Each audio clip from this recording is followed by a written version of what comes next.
feu. On aime ça, hein, passer au feu? Non.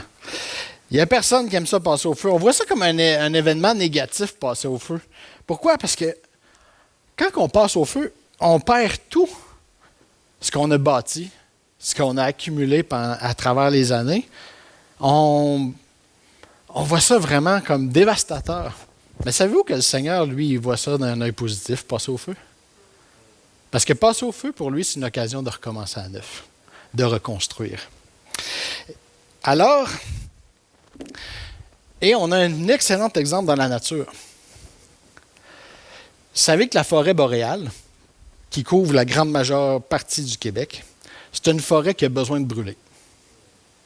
La forêt boréale, pour être en santé, elle a besoin de brûler régulièrement.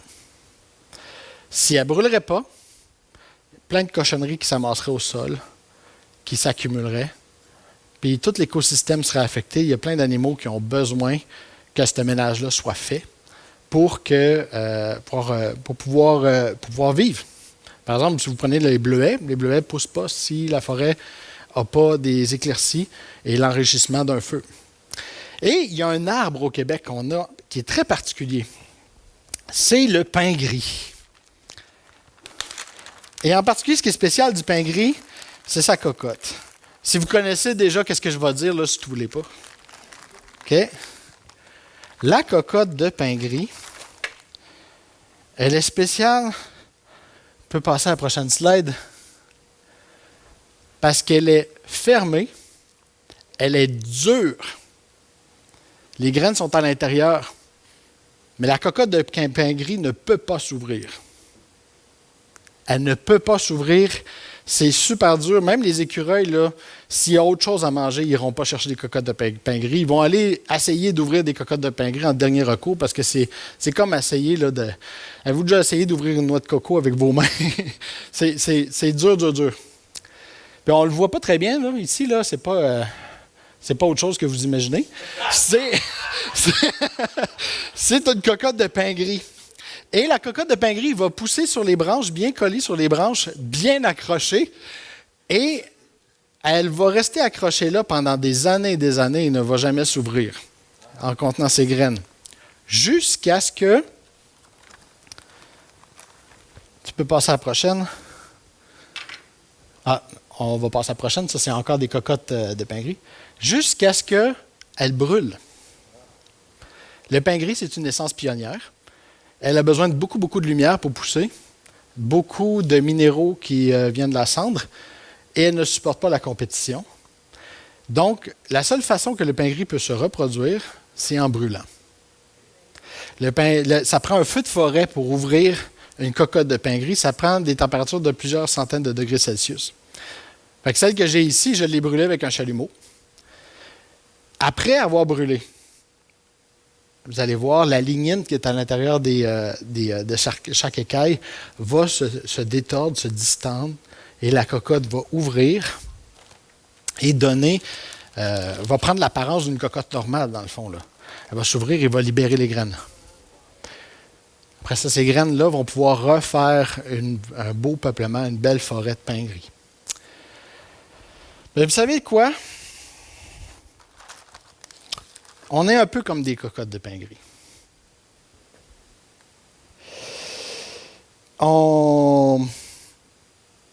Pour résister puis durer dans la vie, là, on a des réflexes naturels.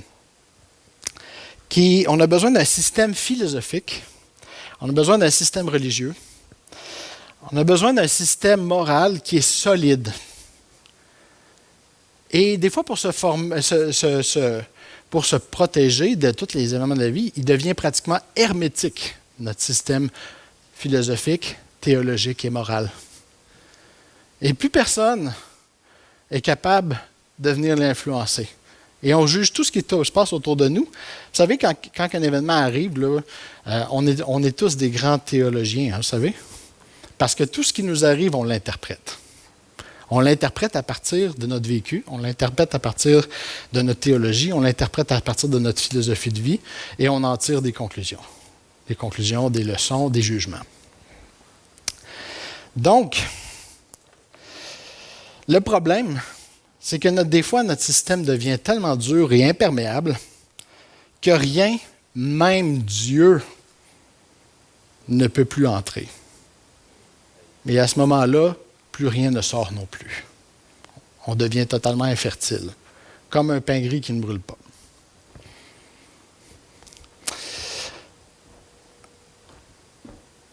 Alors, quand que ça arrive, la seule chose que le Seigneur peut faire pour nous rendre fertiles à nouveau, pour pouvoir continuer à toucher notre vie, c'est de nous faire passer par le feu. C'est à ce moment-là que notre cœur va s'ouvrir, puis à nouveau, on va être capable de semer la vie autour de nous. Durant ce message-là, ce matin, rappelez-vous cette illustration-là, gardez-la en tête. Je vais y revenir quelques fois.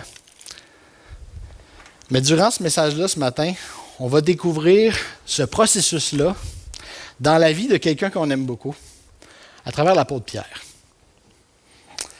En fait, ça va être durant les 2 prochains messages. Ce message-là, je vais prêcher la semaine prochaine aussi, et ce message-là est séparé en 2 parties. Ce matin, on va commencer par découvrir le Pierre fermé. Le Pierre qui avait une vision de comment ça devrait se passer, qui était dur et qui ne laissait rien pénétrer dans sa vie. On va aller dans Matthieu 4, versets 18 à 20. Si vous avez une Bible, sortez-la parce que je n'ai pas mis les versets en entier sur le PowerPoint pour ne pas surcharger le PowerPoint.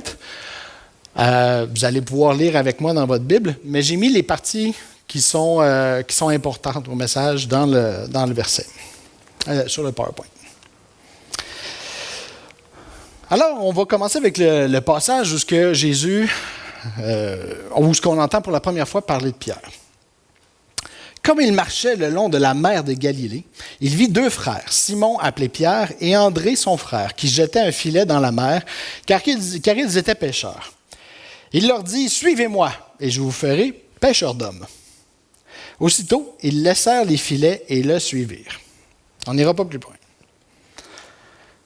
Je suis la seule personne qui lit ce passage-là et qui se dit, c'est d'abord un comportement anormal.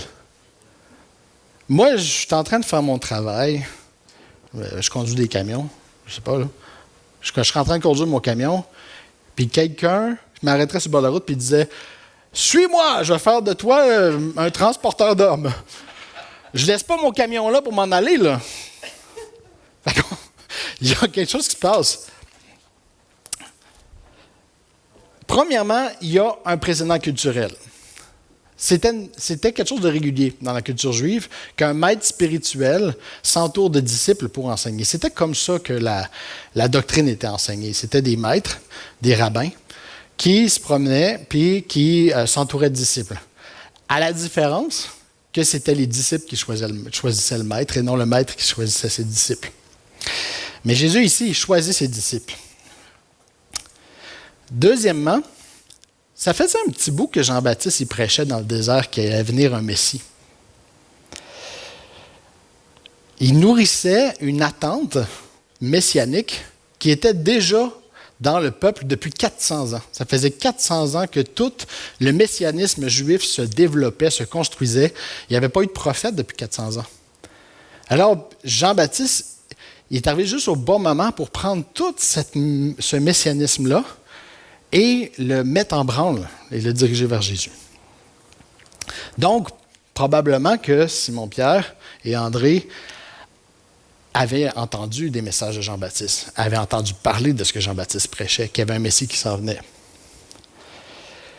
Troisième chose, 40 jours plus tôt, savez-vous qu'est-ce qui s'est passé 40 jours plus tôt avant ça? Le baptême de Jésus. Le baptême de Jésus. Jésus est allé voir Jean-Baptiste. Jean-Baptiste a publiquement affirmé que le Messie qu'il annonçait, c'était lui. Jésus s'est fait baptiser. Le ciel s'est ouvert et Dieu lui-même a publiquement attesté que le Messie qui s'en venait, c'était lui. Je veux dire, Israël, la Galilée, c'est pas énorme, là. Alors, le bouche à oreille, le message s'est transféré comme une traînée de poudre. Alors, Probablement que Pierre et André ont entendu parler de cet événement-là. Et il y avait déjà le messianisme, l'attente messianique qui était dans leur cœur, qui était là. Ils attendaient le Messie. Alors, Dieu lui-même a dit que c'était le Messie. Fait que le Messie arrive et il dit, toi, suis-moi. Tu fais, ah oui!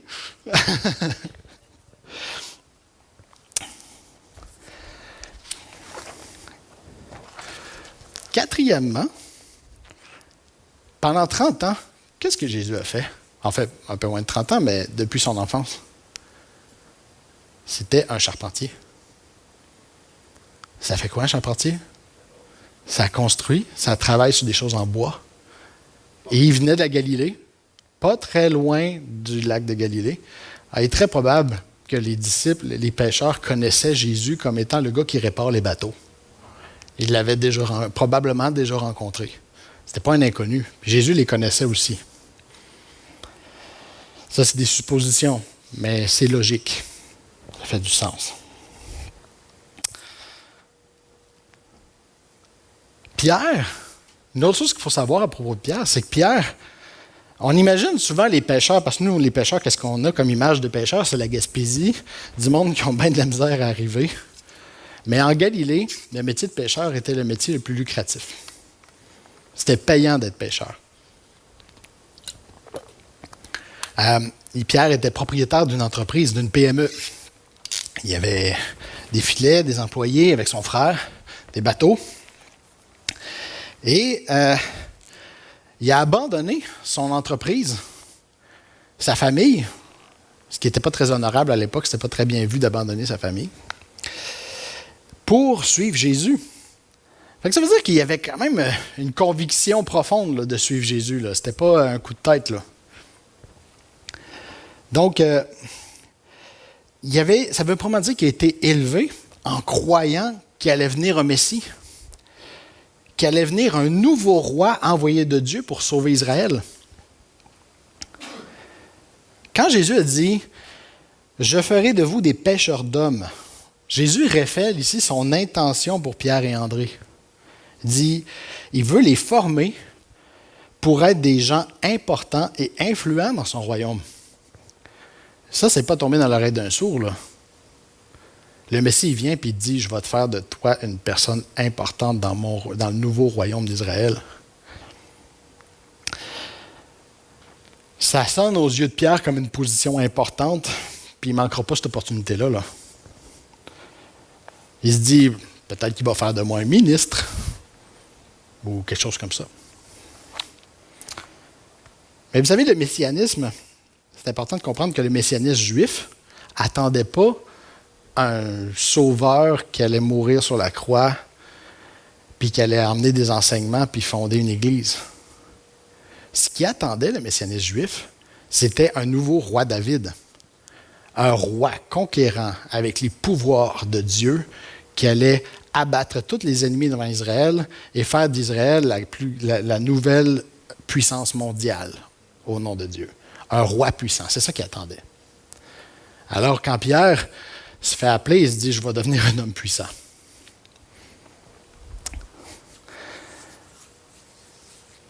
On va aller à Matthieu 16, versets 13 à 20.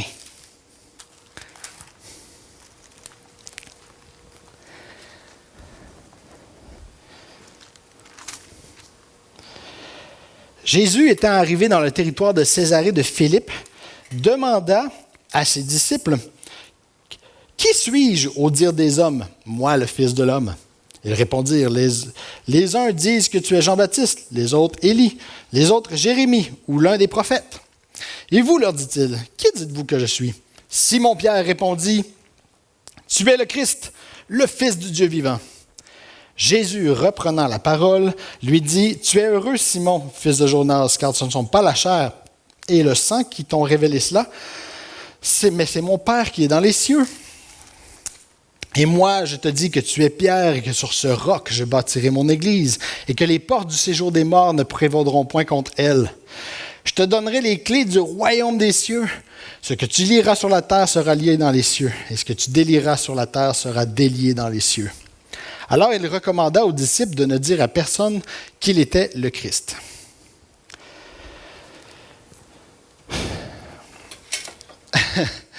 Imaginez ce qui a passé par la tête de Pierre quand Jésus lui a dit ça. Et là, il vient de découvrir non seulement que Jésus allait lui donner une responsabilité importante, mais là, il allait être le numéro 2, son général, son premier ministre. Et là, il dit c'est important, là. On va voir un petit peu dans ses réactions plus tard que ça y a monté un petit peu à la tête. Pierre croyait fermement à la messianité de Jésus, mais il ne s'attendait pas à un Jésus qui allait mourir sur la croix. Il s'attendait à un Messie qui allait libérer Israël, puis qui allait régner à Jérusalem.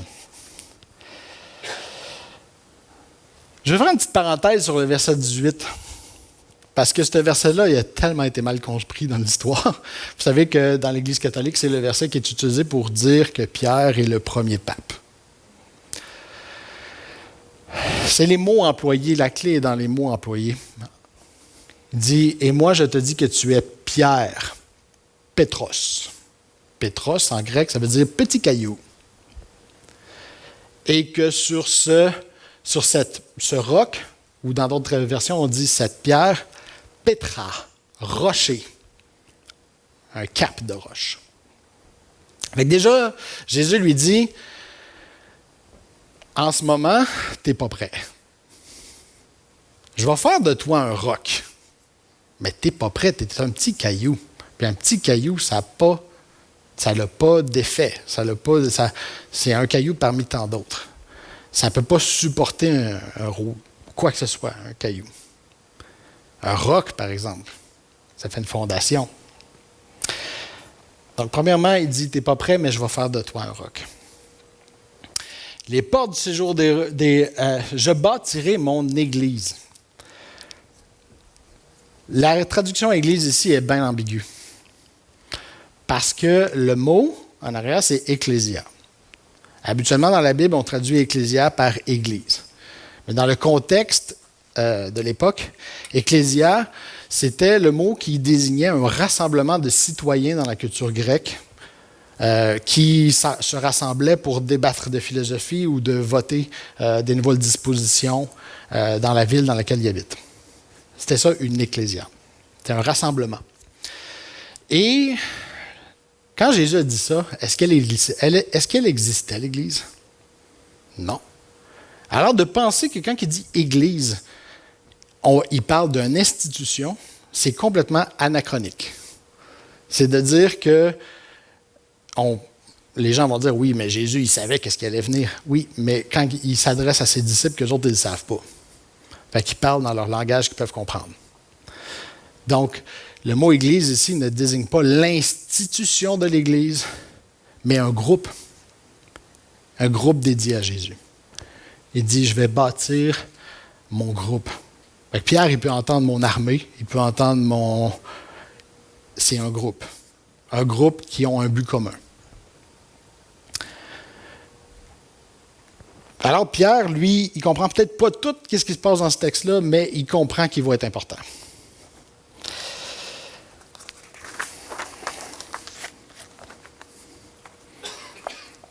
Il y a un autre petit détail aussi qu'il faut se rappeler, c'est que déjà, en grec, dans le texte original qu'on a de l'Évangile de Matthieu, c'est déjà une traduction de ce que Jésus a dit. Jésus parlait en araméen. Il ne parlait pas en grec. Alors, je serais vraiment curieux de savoir c'est quoi les mots en araméen que Jésus a utilisés quand il a dit ça. Vous savez que à chaque fois qu'on traduit un texte, on perd un peu le sens. Mais c'était quoi le sens original? Ça serait vraiment riche. Je pense que j'y demande, mais que j'arrive en haut.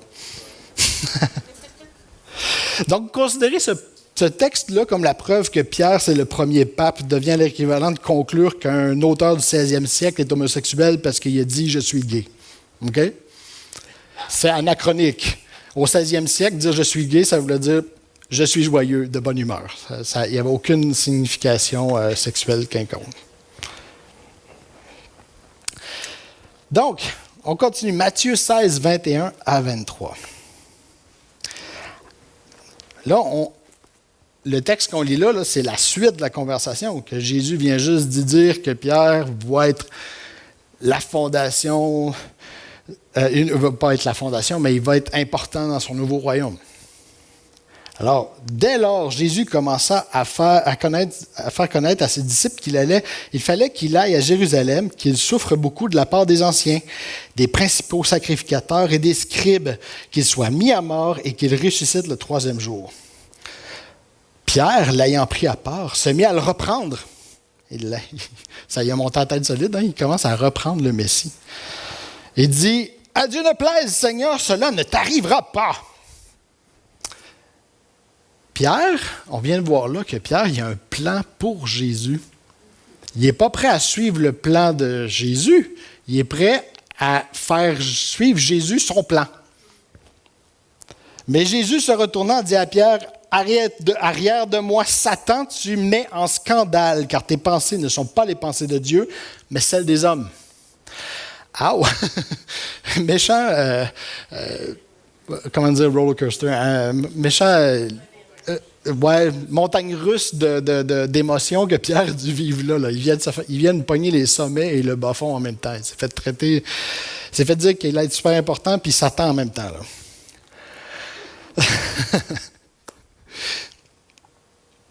Alors, ce passage-là nous révèle vraiment le cœur de Pierre. Là. Pierre ne se laisse pas modeler par Jésus. Il construit sa propre idée de ce que devrait être le Messie à partir des enseignements de Jésus. Et je pense qu'on peut s'identifier à Pierre à ce niveau-là. Combien de fois on a une théologie, une façon de penser de comment devraient être les choses, puis on reçoit des enseignements, et dans les enseignements, on prend qu'est-ce qui correspond à ce qu'on pense qu'il devrait être, puis ce qui nous contredit ou ce qui ne correspond pas à ce qu'on voudrait entendre, on le flush dans la toilette. Pierre fait la même chose. Tout ce qui ne correspond pas à ce que lui s'attend, il flush dans la toilette les paroles de Jésus qui ne correspondent pas. Ou du moins, il les met de côté parce que ça va tout y revenir d'en face plus tard.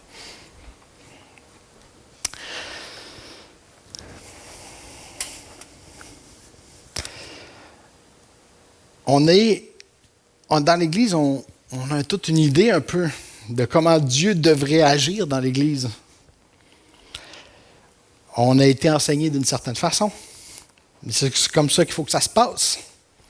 Puis si les événements divergent de notre plan, on va s'opposer, on va réagir. Puis sans le réaliser, on va devenir des ennemis du plan de Dieu. Alors, Matthieu 17, versets 3 et 4. « Et voici Moïse et Élie leur apparurent, s'entretenant avec lui. » Fait que là, c'est la transfiguration. Pierre, il est là. Pierre, prenant la parole, dit à Jésus, « Seigneur, il est bon que nous soyons ici. Si tu le veux, je dresserai ici 3 tentes, une pour toi, une pour Moïse et une pour Élie. » Et comme il parlait encore, une nuée lumineuse les couvrit, et voici, une voix fit entendre de la nuée ces paroles. « Celui-ci est mon fils bien-aimé, en qui j'ai mis toute mon affection. Écoutez-le. » On voit encore Pierre qui est comme... Lui, là, il s'est dit, là, je suis numéro 2, là. Fait que là, c'est à moi de runner les choses ici, là.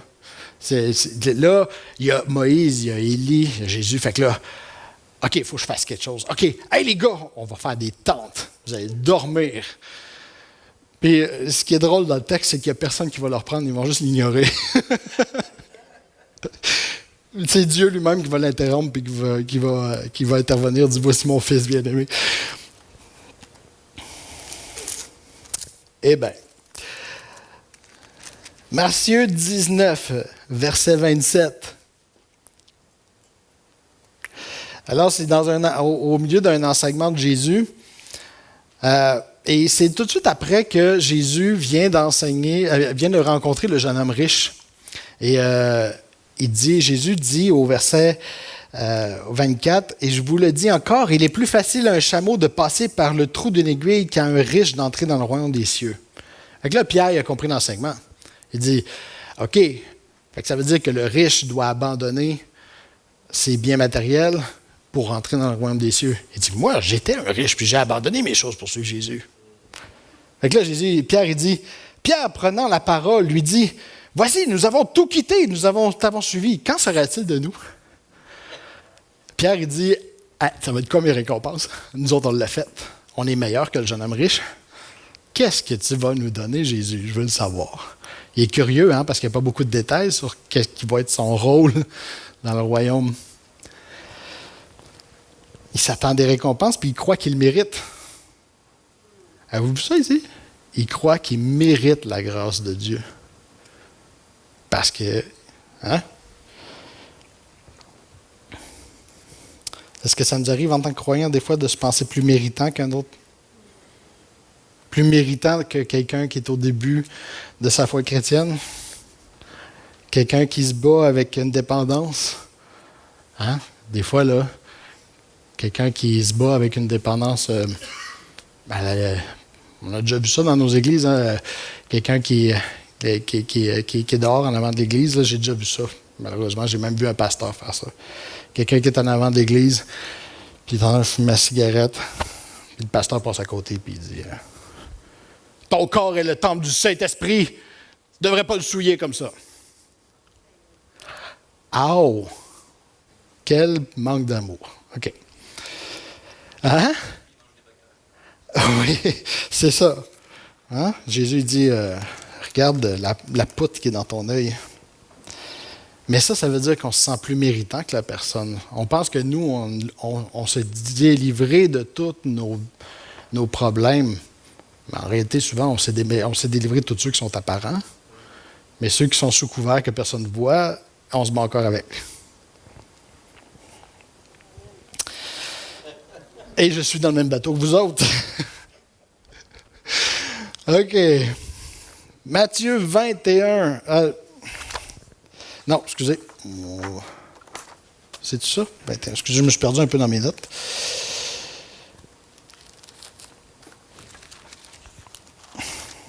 Ouais. Matthieu 21, versets 1 à 17. Et là, je vais vous lire la scène et mettez-vous dans le mindset de Pierre.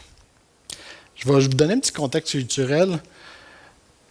À l'époque, quand on prenait une ville, quand un conquérant arrivait dans une ville, puis qu'il traversait les murs, il franchissait les murs, la première chose qu'il faisait, c'est se rendre au palais royal pour détrôner le roi de la ville. Il prenait possession de la ville en prenant possession du palais. Et un révolutionnaire, qu'est-ce qu'il faisait? Il faisait soulever la population contre la puissance qui était là. Et quand la puissance qui était là était maîtrisée, il se rendait au palais pour détrôner la puissance qui était là pour prendre le contrôle. Alors, mettez-vous dans le mindset de Pierre qui s'attend d'avoir un roi Messie qui va détrôner le roi Hérode, qui va détrôner tous les gens qui ont le contrôle, et au niveau spirituel autant qu'au niveau politique. Donc, 21, 1 à 17. Lorsqu'ils approchèrent de Jérusalem et qu'ils furent arrivés à Bethphagée, vers la montagne des Oliviers, Jésus envoya 2 disciples, en leur disant « Allez au village qui est devant vous, vous trouverez aussitôt une ânesse attachée et un ânon avec elle. Détachez-les et emmenez-les moi. » Ce qu'il est en train de faire là, c'est d'accomplir une prophétie d'Ésaïe, je crois. Je me rappelle bien, je n'ai pas été voir, mais une prophétie qui disait que le Messie allait rentrer sur un ânon. Si quelqu'un vous dit quelque chose, vous répondrez, le Seigneur en a besoin, et à l'instant, il les laissera aller. Or, ceci arriva afin qu'accomplisse ce qui avait été annoncé par le prophète. Dites à la fille de Sion, voici ton roi, viens à toi plein de douceur, monté sur un âne, sur un ânon, le petit d'une ânesse. Les disciples allèrent et firent ce que Jésus leur avait ordonné. Ils emmenèrent l'ânesse et l'ânon, ils mirent sur eux leurs vêtements et le firent asseoir dessus. Donc, Pierre, lui, il la connaît, la prophétie. Là. Il a été enseigné. Il a entendu tout l'Ancien Testament, le judaïsme, dans son enfance. Alors, il dit, oh, il va se passer quelque chose, Il dit, ça, c'est un âne. La plupart des gens de la foule étendirent leurs vêtements sur le chemin. D'autres coupèrent des branches d'arbres et en jonchèrent la route. Il est en train de rentrer à Jérusalem en conquérant, là. Ceux qui précédaient et ceux qui suivaient Jésus criaient « Hosanna au fils de David! Béni soit celui qui vient au nom du Seigneur! Hosanna dans les lieux très hauts! » Lorsqu'il entra dans Jérusalem, toute la ville fut émue. Et l'on disait « Qui est celui-ci? » La foule répondait « C'est Jésus le prophète de Nazareth en Galilée! » Jésus entra dans le temple de Dieu.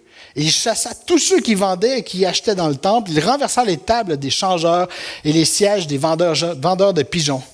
Et il leur dit, « Il est écrit, ma maison sera appelée une maison de prière, mais vous, vous en faites une caverne de voleurs. » Des aveugles et des boiteux s'approchèrent de lui dans le temple et il le guérit. Mais les principaux sacrificateurs et les scribes furent indignés à la vue des choses merveilleuses qu'il avait faites. Et des enfants criaient dans le temple, « Hosanna au fils de David !» Et lui dirent, « Entends-tu ce qu'ils disent? » « Oui, leur répondit Jésus. « N'avez-vous jamais lu ces paroles? Tu as tiré des louanges de la bouche des enfants de ceux qui sont à la mamelle. » Et les ayant laissés, il sortit de la ville pour aller à Béthanie, où il passa la nuit. OK. Là, imaginez Pierre. Là. Jésus, il rentre. C'est le party. Lui, il dit, la révolution vient de commencer. Là, Jésus, il s'en va au temple. Là, ça fait du sens pour Pierre, parce que là, la première chose qu'un roi divin doit faire, c'est rétablir la religion, l'autorité de Dieu dans le peuple. Jésus rentre dans le temple, chasse la corruption. Jusqu'à date, Jésus, il fait exactement ce qu'un conquérant doit faire. Mais Jésus, était-tu là pour prendre le pouvoir politique? Il était là pour rétablir un pouvoir spirituel, pour rétablir le royaume de Dieu dans les cœurs. C'est là que Pierre a dû pogner un mur. Jésus y arrive, il renverse les tables. Là, Pierre est comme « Wouhou, wouhou! » Jésus, ça s'en vient, « Wouhou, je vais être premier ministre! Wouhou! » Et là, Jésus chasse les vendeurs du temple. Et là, Pierre, il dit « Next stop, le palais. On s'en... Watch out, Hérode, on s'en vient. »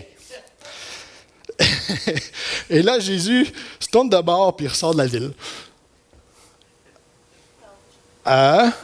Qu'est-ce qui vient de se passer là? Pour moi, c'est remis à plus tard.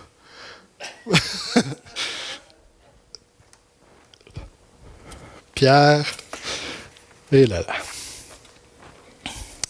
On va aller dans Matthieu 26. Vous savez que les derniers chapitres, là, à partir de l'entrée de Jésus à Jérusalem jusqu'à la crucifixion, dans Matthieu, ça se passe tout juste à l'intérieur d'une semaine. Hein? C'est tout juste une semaine. Alors que tous les chapitres d'avant, on parle de 3 ans. Donc, ça va assez vite. Fait que Pierre, il s'attend encore à ce qu'à un moment donné, Jésus il s'en va au palais pour détrôner Hérode. Il n'a pas abandonné son plan pour Jésus, là.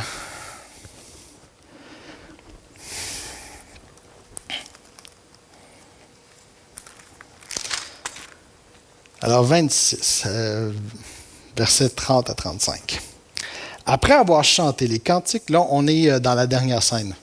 Okay, ils viennent de prendre le dernier repas. Judas,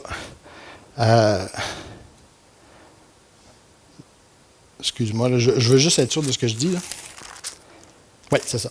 On est dans la dernière scène. Jésus vient de dénoncer Judas, qui va le trahir. Judas s'en va.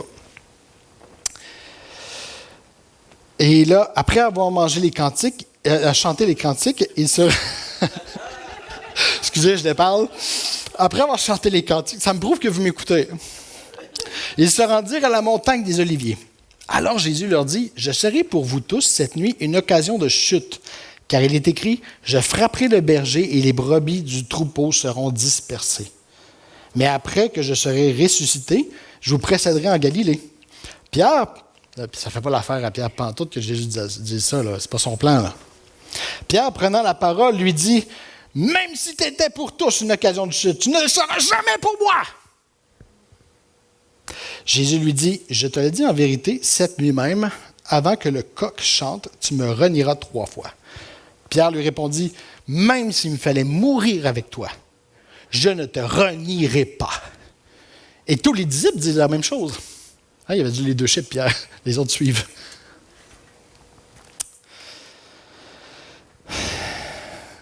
Vous vous rappelez la cocotte du début? Pierre, il est comme ça. Il est solide, il se croit solide, résolu, ferme, indestructible.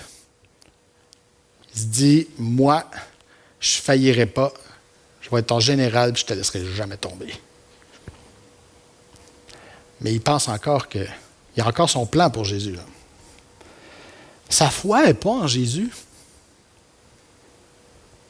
Réalisez-vous que sa foi n'est pas en Jésus. Sa foi est dans sa propre théologie. Sa foi est pas dans la personne de Jésus, mais sa foi est dans ce qu'il croit que Jésus devrait être. Oh, on est-tu de même des fois?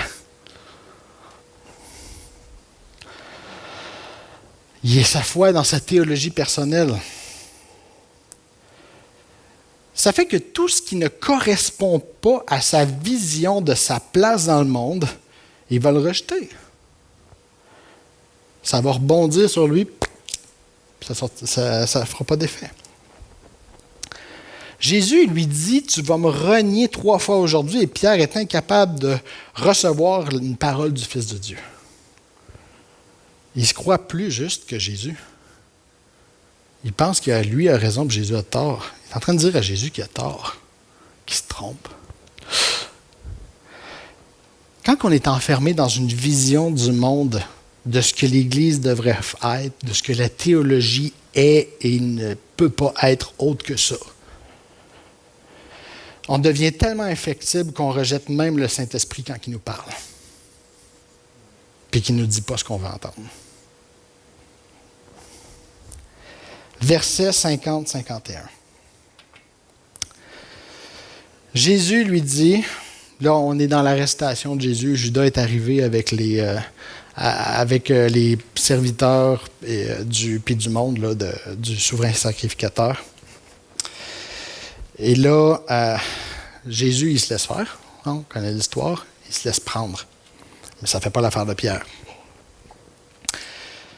Jésus lui dit, « Mon ami, ce que tu es venu faire, fais-le. » Alors, ces gens s'avancèrent, mirent la main sur Jésus et le saisirent. Et voici, un de ceux qui étaient avec Jésus étendit la main et tira son épée. Il frappa le serviteur du souverain sacrificateur et lui emporta l'oreille. Dans Luc, on apprend que ce fameux disciple-là, c'est Pierre. Là, ça ne se passe plus comme Pierre il l'avait prévu. Là. Jésus, il est outragé. Là. Jésus, il se laisse faire. Il ne se défend pas. Comme lui, à ses yeux, Jésus vient d'abandonner le plan. Là. Il vient de le laisser tomber. Il panique. Il pogne son épée, puis il dit, « Moi, je vais te défendre. Moi, je vais t'emmener sur le trône, tu vas voir. » Coupe l'oreille. Quand on a placé notre foi dans notre propre conception de ce que devrait être le plan de Dieu, on va aller jusqu'à prendre l'épée qui est dans notre bouche, puis on va s'attaquer à ceux qui sont en train d'accomplir le plan de Dieu, parce qu'on va se placer en ennemi contre eux. Réalisez-vous que le serviteur, même s'il était là pour capturer Jésus et le tuer, il était en train d'accomplir le plan de Dieu? C'était le plan de Dieu que Jésus il meurt sur la croix. C'était pas volontaire. Mais Dieu est en train de l'utiliser pour accomplir son plan.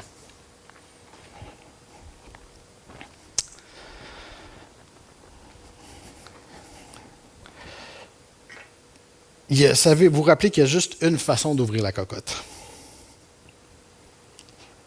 Il y a une seule façon que Dieu peut l'utiliser quand on est rendu dur de même. C'est pour corriger un chrétien. C'est le feu. Versets 52 et 53. Alors Jésus lui dit, « Remets ton épée à sa place, car tous ceux qui prendront l'épée périront par l'épée. Penses-tu que je ne puisse pas invoquer mon Père qui me donnerait à l'instant plus de 12 légions d'anges? » Dis-tu te prends pour qui, toi, avec ton épée, à penser que tu peux me mettre sur le trône d'Israël? Penses-tu vraiment qu'en tant que fils de Dieu, si je le choisis, je ne peux pas avoir 12 légions d'anges et éradiquer Israël au complet? c'est parce que c'est pas ça que je veux faire. Il remet Pierre à sa place solide. Puis même dans Luc 22, on apprend que Jésus va même pousser plus loin. Il va défaire ce que Pierre vient de faire. Il va prendre l'oreille. Il va guérir le serviteur qui est venu pour le capturer et le tuer. Là. Il va le guérir. Et là, puis le monde de Pierre vient de s'écrouler. Son plan, il réalise que son plan pour Jésus vient d'échouer. Il est complètement déstabilisé. Il se croyait solide quand il pensait que son plan allait arriver. Mais quand son plan échoue, il perd tous ses repères. Parce que tout son monde, il le dirigeait à partir de son plan. Tout ce qu'il croyait, tout ce qu'il jugeait, il le faisait à partir de ce qu'il pensait que ça devrait être la venue du Messie. Et là, ça vient de s'écrouler, il n'y a plus de repères. Complètement déstabilisé. Et au verset 56, qu'est-ce qui se passe? Mais tout cela arrive afin que les écrits des prophètes soient accomplis. Alors, tous les disciples, rappelez-vous que tous les disciples ont juré que jamais ils abandonneraient Jésus. Tous les disciples l'abandonnèrent et prirent la fuite.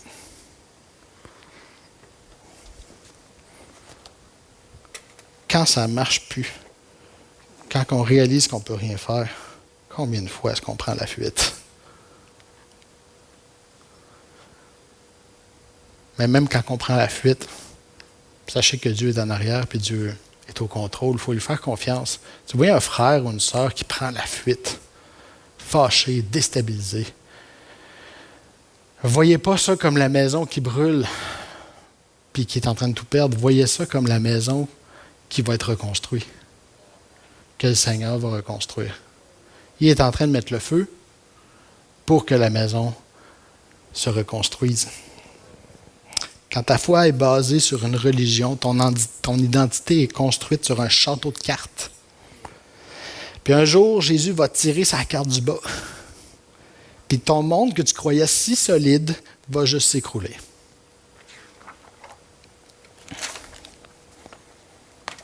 Matthieu 26, 57 et 58.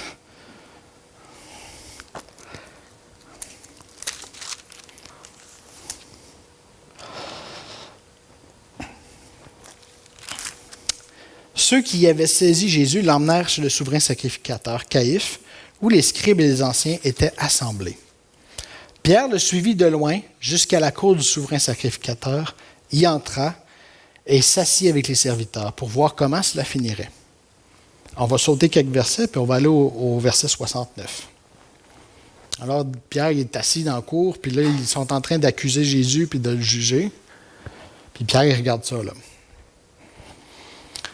Cependant, Pierre était assis dehors dans la cour. Une servante s'approcha de lui et lui dit « Toi aussi, tu étais avec Jésus le Galiléen. » Mais il le nia devant tous, disant « Je ne sais pas ce que tu veux dire. » Comme il se dirigeait vers la porte, une autre servante le vit et dit à ceux qui se trouvaient là « Celui-ci était aussi avec Jésus de Nazareth. » Il le nia de nouveau avec serment « Je ne connais pas cet homme. » Peu après, ceux qui étaient là s'étaient approchés et dirent à Pierre, « Certainement, tu es aussi de ces gens-là, car ton langage te fait reconnaître. » Alors il se mit à faire des imprécations, à jurer, « Je ne connais pas cet homme. » Aussitôt, le coq chanta. Et Pierre le suivit se souvint de la parole que Jésus avait dite. « Avant le coq chante, tu me renieras 3 fois. » Et étant sorti, il pleura amèrement. Pierre vient de réaliser que ce n'était pas Jésus qui était un échec. Ce n'était pas Jésus qui avait manqué son plan. Il vient de réaliser que ce que Jésus avait dit s'est réalisé. Ça a ouvert une craque. Ça a ouvert une première écaille. Puis une fois qu'elle était ouverte, le reste a rentré. Il vient de réaliser que tout ce que Jésus avait dit allait se réaliser. Depuis le début, il n'y avait aucun contrôle. Il avait totalement tort. Puis qu'il venait de trahir Jésus autant que Judas. Il était aussi traître que Judas. Il venait de le renier.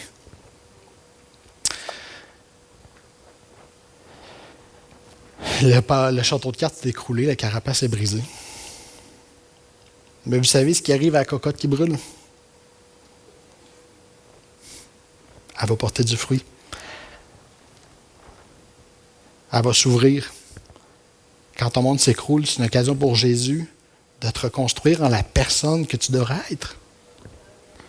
La semaine prochaine, je vous encourage à aller voir les sneak previews là, dans la Bible. Allez voir j'utilise les mots anglais, mais allez voir les textes pour avoir une idée de ce qui va se passer. Mais on va découvrir un Pierre qui renaît de ses cendres. Un dernier détail.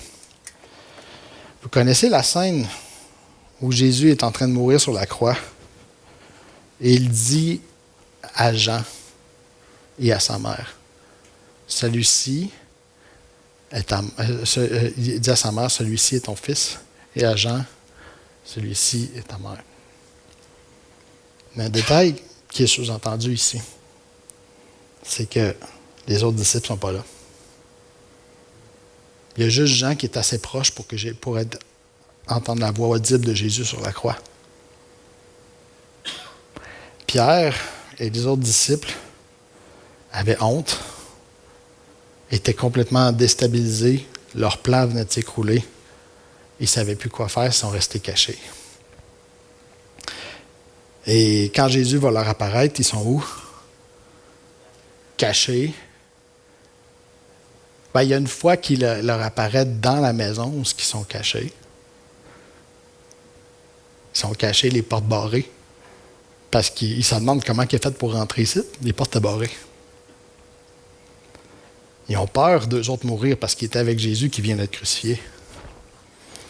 Ils sont complètement déstabilisés. Ils sont juste parfaits pour l'œuvre de Dieu. Ce matin, je vais inviter les musiciens à venir s'installer, commencer à jouer de la musique pour un dernier chant. Ce matin, je ne veux pas mettre personne sur le spot. Je ne veux pas que personne se sente gêné. Mais si vous êtes reconnu dans Pierre, si mon message vous a choqué, c'est un bon signe que le Saint-Esprit essaie de vous parler. Fermez pas votre cœur à ce qu'il essaie de vous dire. Laissez-le parler. Forcez pas Jésus à devoir mettre le feu. Laissez-le parler dans votre vie. Pendant qu'on va chanter un dernier chant. Alléluia, Seigneur. Seigneur, ce matin, on te donne nos cœurs, on te donne notre vie. Viens illuminer ce que tu veux changer. Viens illuminer où est-ce qu'il y a des croûtes dures sur notre cœur. Où est-ce que ça ne rentre plus, que tu n'es plus capable de parler parce qu'on résiste. Fais tomber nos résistances ce matin. Attendris nos cœurs. Et qu'on puisse te remercier pour les transformations que tu fais dans notre vie, tout au cours de notre vie. Amen.